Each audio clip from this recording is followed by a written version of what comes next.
Buen día, mi nombre es Diana Milena Parra y junto con mis compañeros Luis Snyder Suárez y Jenny de Farley Suárez, hablaremos el día de hoy sobre la gestión del cambio hacia el trabajo híbrido.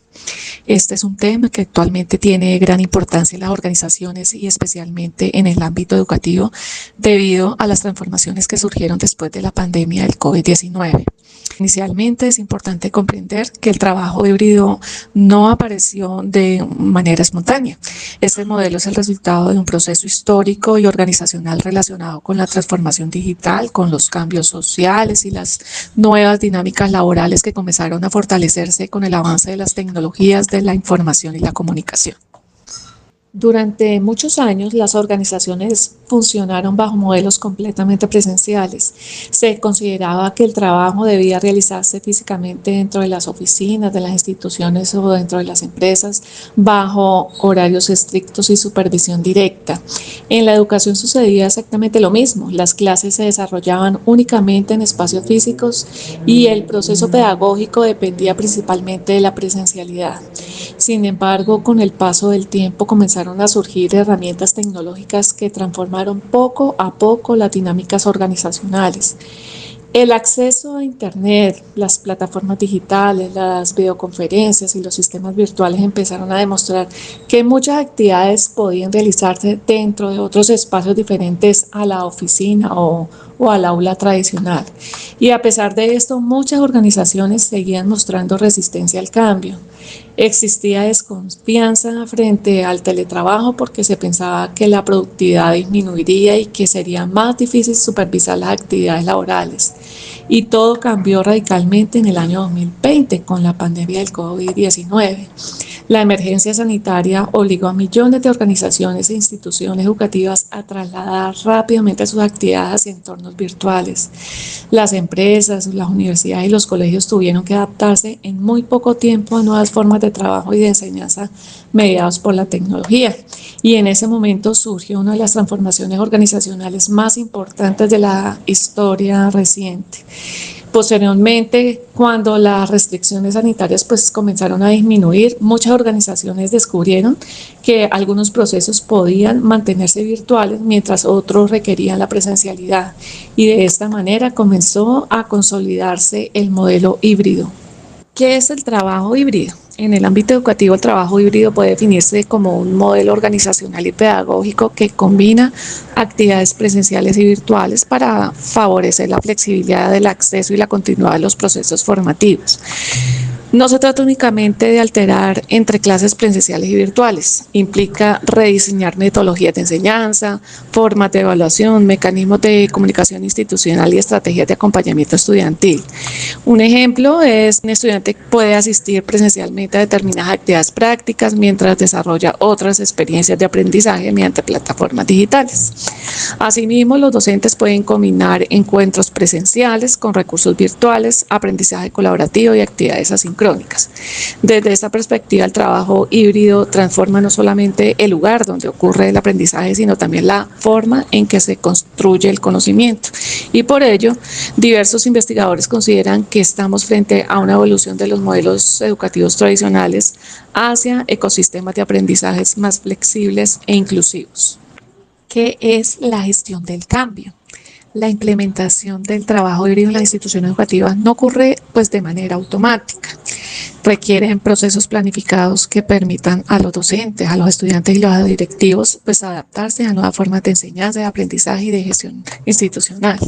Y es precisamente aquí donde adquiere relevancia la gestión del cambio. La gestión del cambio puede entenderse como un conjunto de estrategias orientadas a facilitar la transición de una organización desde una situación actual hacia una situación deseada. En el contexto educativo, esto implica acompañar a cada uno de los actores institucionales en la adquisición de competencias digitales, la modificación de prácticas pedagógicas y la construcción de nuevas culturas de trabajo colaborativo. La experiencia de muchas instituciones durante la pandemia demostró que la tecnología por sí sola no garantiza el éxito de la transformación.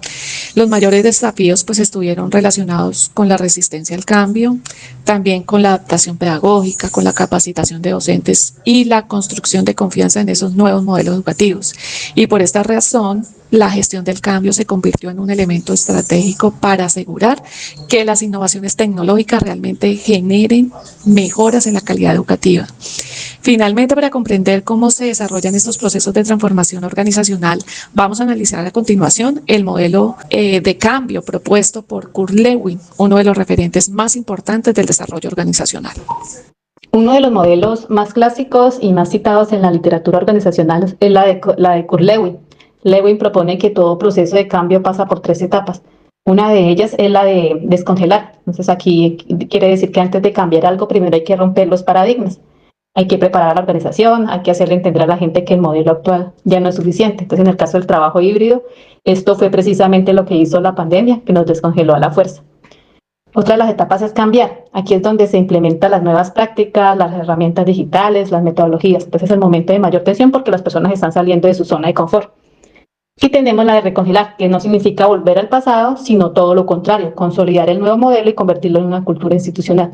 Quiere decir que lo híbrido no sea la excepción, sino la norma. Complementando a Lewin, tenemos a John Kotter, entonces lo vamos a agrupar en 3 momentos. Los momentos son la de crear las condiciones, es decir, generar sentido de urgencia, que la gente entienda por qué hay que cambiar, formar un equipo de liderazgo sólido y construir una visión clara del cambio. Tenemos movilizar a las personas, comunicar esa visión, eliminar las barreras que frenan el proceso, generar resultados rápidos y visibles. Entonces, esto último es muy importante porque cuando la gente ve resultados concretos, la resistencia baja. Y sostener el cambio, entonces es consolidarlo y finalmente institucionalizar, que esto quede en los procesos y en los reglamentos. Entonces lo interesante de Kotter es que si saltamos alguno de estos pasos, pues el cambio fracasa, no es opcional, entonces es una secuencia que debemos estar siguiendo. También tenemos, más allá de Lewin y Kotter, a otros 2 autores que considero fundamentales para entender el cambio desde una mirada más profunda. Entonces tenemos a Peter Senge, con el concepto de organizaciones inteligentes. Nos dice que una organización que aprende continuamente es la que mejor se adapta a los entornos cambiantes. Entonces, eso es exactamente lo que exige el trabajo híbrido, aprender a aprender constantemente. Y tenemos a Edgar Schein, que trabaja el concepto de cultura organizacional, este conjunto de valores, normas y comportamientos que guían a las personas dentro de una institución. Entonces, ¿por qué es relevante esto? Porque muchas veces el mayor obstáculo para el trabajo híbrido no es la tecnología, no es el presupuesto, es la cultura.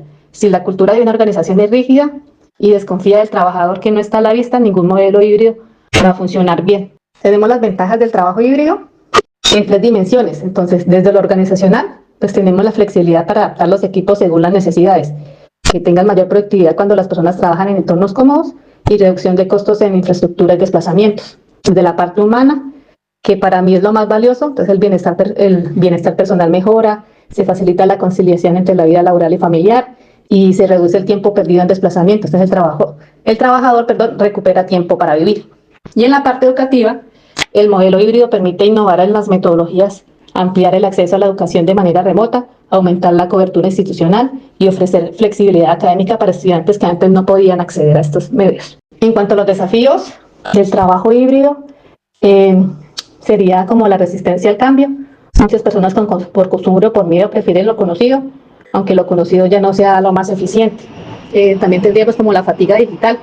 ¿Cuántos de nosotros hemos sentido ese agotamiento de estar en pantalla todo el día? De que las reuniones virtuales se vuelvan infinitas. Entonces, esto tiene un costo en la salud mental y en el rendimiento.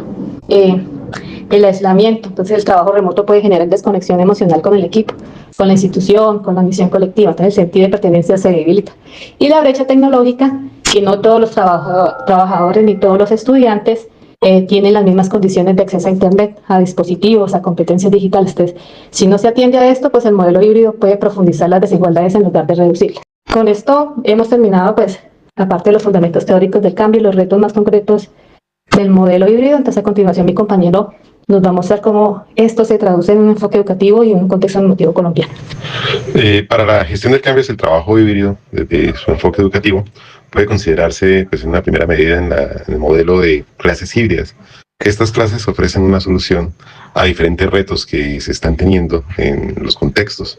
Acceso a las escuelas, problemas viales, problemas climáticos. Cada vez es tal vez más frecuente o necesario tener estrategias para poder sortear estas dificultades de la presencialidad o que impone la presencialidad cuando por razones ambientales, contextuales, resulta imposible. Entonces, una primera opción es considerar que la clase híbrida puede permitir establecer una medida de contingencia y que puede ser una medida de contingencia plenamente establecida, plenamente definida y parametrizada. Para esto, pues uno de los recursos será las plataformas virtuales. Estas plataformas permiten llevar el registro, agrupar a los participantes y tener un escenario de participación pues, que sea común. Eso conduce a que necesariamente hay que desarrollar unos modelos de evaluación digital. Lógicamente, estas evaluaciones digitales deben corresponder pues, a los propósitos educativos, al proyecto educativo, y no ser el resultado de que la evaluación digital sea exclusivamente la grilla o la red de evaluación que ofrece la plataforma virtual. No podría condicionarse. Otro aspecto es el aprendizaje autónomo, donde los individuos deben llegar a la conciencia de la importancia de gestionar ese tiempo de manera independiente y construir conocimiento a partir de sus propios, de asumir esa responsabilidad de su aprendizaje.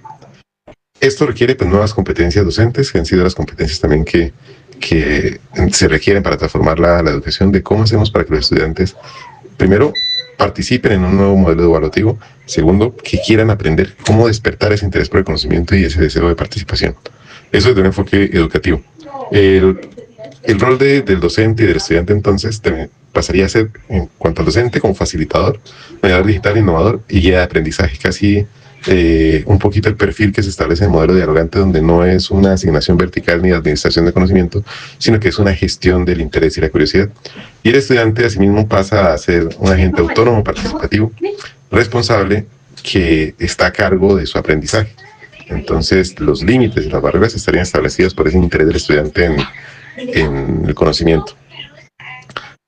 Respecto a la normativa colombiana, pues todo parte de la ley 1221, que define el teletrabajo, y va progresando esta definición. Luego en la ley 2088 define el trabajo en casa, y luego la ley 2191 habla de la desconexión laboral. Entonces primero se identificó que era posible, que era necesario reglamentar ese trabajo que se da en la casa de manera ocasional, pero luego descubrieron que había que reglamentar ese derecho a no estar conectado, porque era una de las dificultades. Pretender que esa conexión desde casa superaba los lineamientos del horario de la jornada laboral.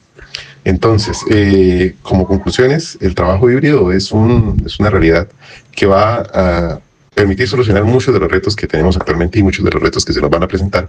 Respecto a esto, hay que hacer una gestión del cambio para que pueda darse de manera eficiente y no sean decisiones emergentes que sucedan para la crisis, sino que se implementen progresivamente para anticiparnos a esas situaciones. Eso pues nos plantea nuevos retos, incluso el reto mismo del interés de un estudiante en un entorno digital. ¿Cómo hacemos para que usando herramientas digitales no compitamos directamente por la atención, siendo estas uno de los principales distractores para los jóvenes? Y pues es algo que va a suceder. Justamente la tecnología transforma el aprendizaje, puede dificultarlo mucho como puede potenciarlo, y es ahí donde está el escenario de descubrimiento, el escenario de posibilidades. Eso es en grandes rasgos pues lo que teníamos por hablar del trabajo híbrido. Muchas gracias.